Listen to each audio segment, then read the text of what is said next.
recent trends in international politics। और जैसे अभी प्रोफेसर झा सर ने बताया, हम लोग ने अपने समय में, आप तो सुन ही रहे बहुत तरह तरह के टॉपिक, संभवतः जब हम लोग का पढ़ने का समय था as a student like you, perhaps the major or dominant issue used to be the issues of war and peace, युद्ध तथा शांति। प्रथम और द्वितीय विश्व युद्ध के बाद जो संयुक्त राष्ट्र का निर्माण हुआ, की स्थापना हुई 1945 में, उसका सबसे बड़ा उद्देश्य यही था, to prevent the recurrence of any third world war और एनी वर्ल्ड वॉर। आप संयुक्त राष्ट्र का चार्टर पढ़िए, पहला प्रिंसिपल यही है कि अगला विश्व युद्ध ना हो, इस कारण से संयुक्त राष्ट्र की स्थापना करी जाती है। तो issues of war, issues of peace, issues of stability, they used to be the main theme of the international relations, but a lot of water has flown down the Ganges over the last almost 75 years।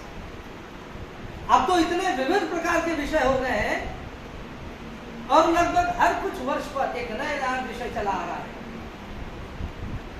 और हम देखते हैं, now we are talking about sustainable development, we are talking about not only democracy but a quality kind of a democracy, a citizen centric democracy।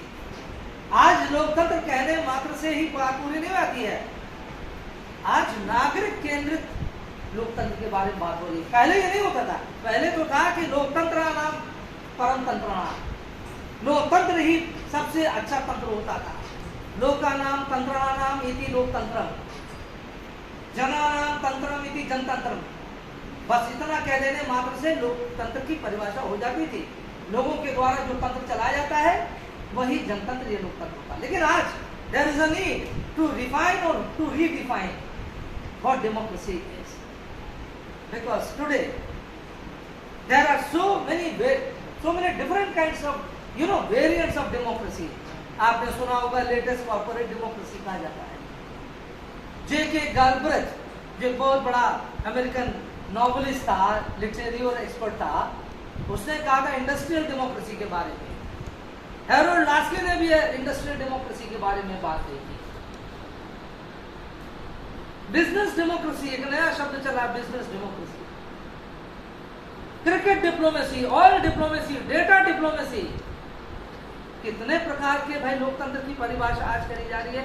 लेकिन होता कौन जा रहा है? In this huge crowd of so many different kinds of democracy, the one casualty that is appearing before us is the humans. That humans are being forgotten.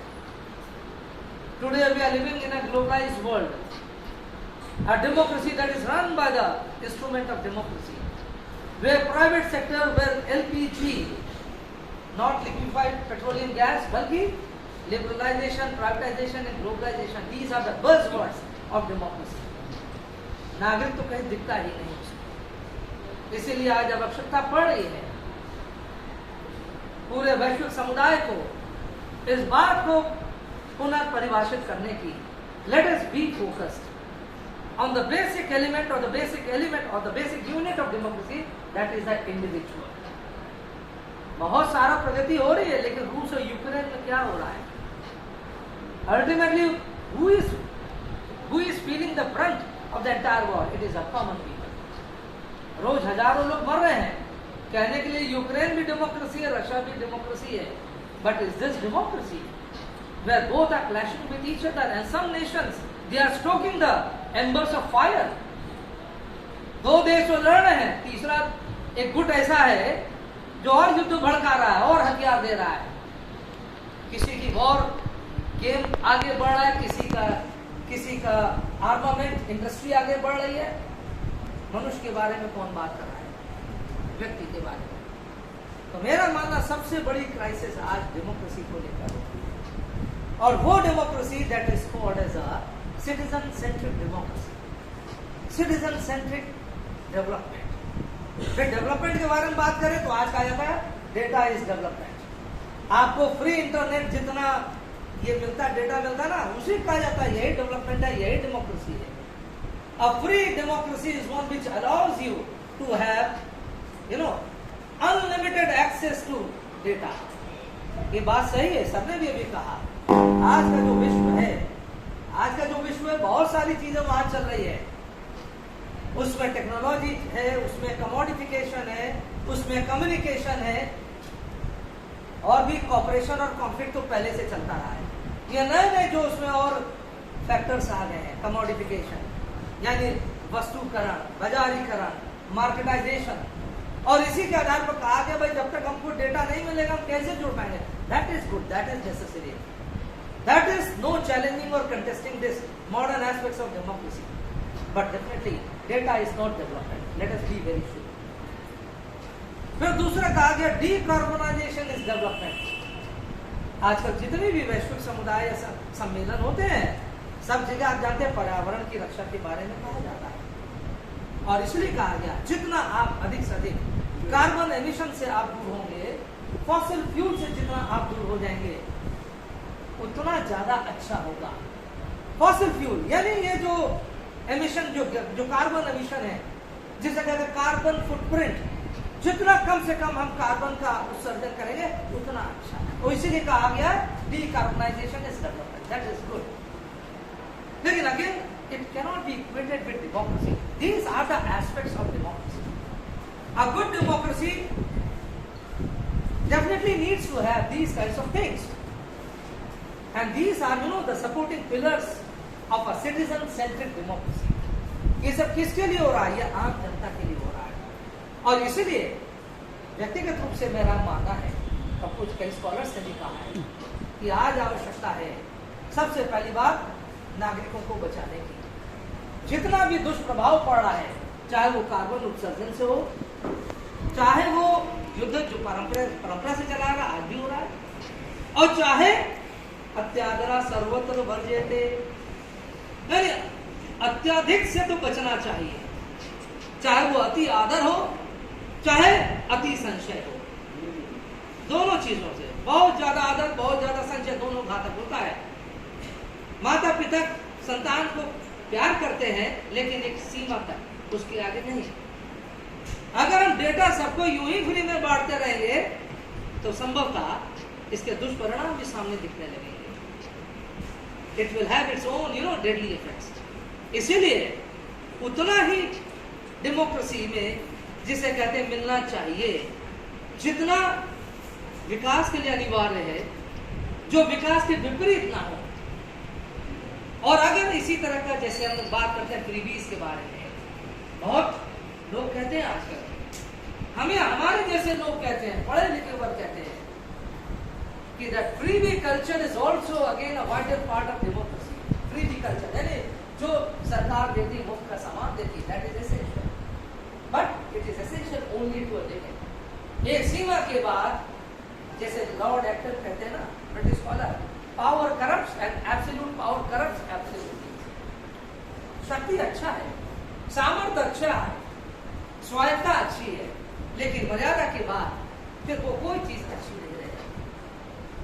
और इसलिए आज जो आवश्यकता है, जो रिसेंट ट्रेंड्स है, पीस स्टडीज के ऊपर जा रहा है। What are peace studies? और जब हम पीस से जुड़े हुए जो मामले हैं, और उसमें आता है सिटीजन सेंट्रिक डेमोक्रेसी, और उससे ये सारे जुड़े हुए ये विषय आते हैं। अब चाहे वो सस्टेनेबल डेवलपमेंट हो, चाहे एनवायरमेंटल इश्यूज हो, चाहे क्लाइमेट चेंज हो, चाहे ह्यूमन राइट्स हो, चाहे डेमोक्रेसी के विभिन्न एस्पेक्ट्स हो, कुछ भी हो जो आजकल चल रहा है, these are all the various aspects of democracy, and this democracy is citizen-centered democracy.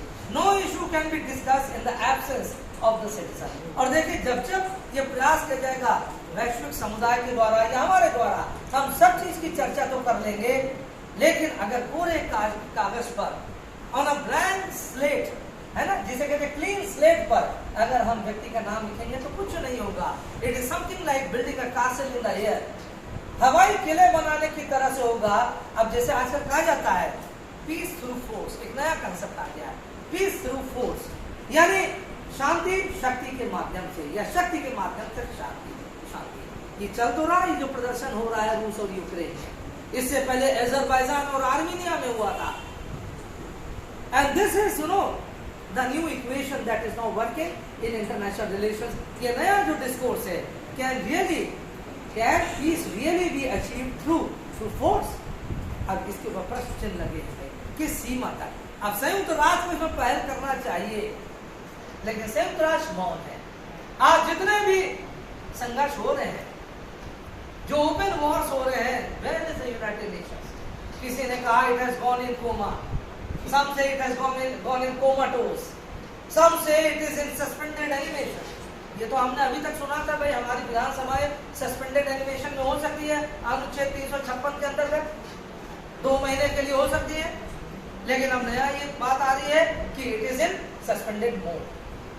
किसी ने कहा it is in deep sleep, deep slumber. अभी कितना बड़ा उपहास है संयुक्त राष्ट्र के लिए, जिस वैश्विक संस्था को इतनी उम्मीदों से बनाया गया था, मनुष्य की गरिमा की रक्षा करेगी, आज वो टोटल साइलेंट है इस युद्ध को। तो इस तरह से ये हम अत्यंत विषम परिस्थिति में रह रहे हैं, और इसलिए आज आवश्यकता है कि अगर हम वैश्विक लोकतंत्र के बारे में बात करें या किसी राष्ट्रीय परिवेश के संदर्भ में लोकतंत्र के बारे में बात करेंगे, we will have to always keep in mind where is the individual,